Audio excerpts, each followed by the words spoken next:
Mohamed Yusuf Bathily n'u k'ale ma ko Razbach a kanabilala nka a bɛ to kaso la mun na an bɛn'o ɲɛf'aw ye. Cɛ dɔ ni a den olu fagara Menaka mara kɔnɔna la.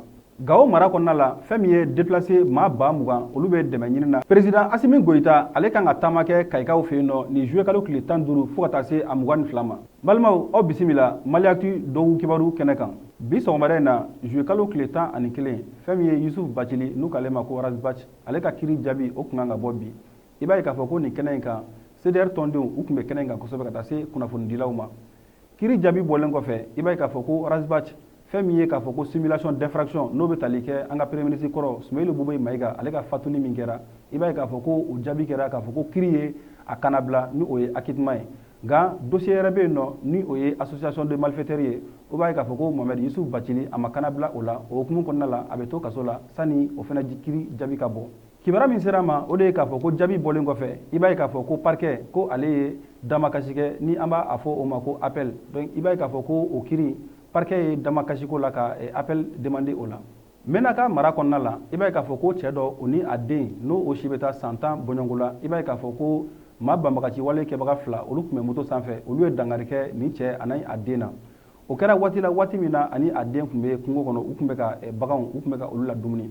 I b'a ye k'a fɔ ko kasaraw ye u sɔrɔ yen nɔ.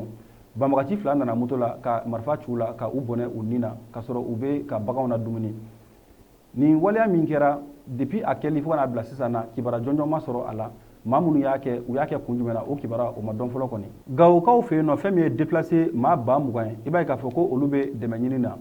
Ni déplacé ninnu ni gɛlɛya sababu la ni olu y'u sigiyɔrɔw bila donc ka taa fara ɲɔgɔn kan i b'a ye k'a fɔ ko u tilala fɛn min ye du 33 u tilala u ni ɲɔgɔn cɛ. Nin waati in na u bɛ dɛmɛ ɲini na. Kibaruya min sera ma o de ye k'a yira mɔgɔ la k'a fɔ ko ni mɔgɔ 20,000 u bɔra yɔrɔ minnu na o de ye Gao ani Menaka ye. I b'a ye k'a fɔ ko Bandiagara mara kɔnɔna la maaw b'u k'u damakasi kɛ kosɛbɛ k'a fɔ ko fɛn min ye jaabi jɔnjɔn ye o tɛ ka taa ka u ka gɛlɛyaw sɛgɛrɛ o hukumu de kɔnɔna la u bɛ wele bila walasa dɛmɛ ka se ka don u ma u bɛ gɛlɛya min kɔnɔna la nɔgɔya bɛ se ka na cogo min na. Kibaruya laban min bɛ an bolo o de ye k'a fɔ ko an ka président de la transition n'o ye o ye colonel Assimi Goïta ye ale kan ka taama kɛ ka taa an ka marabolo fɔlɔ la n'o ye Kayi mara ye.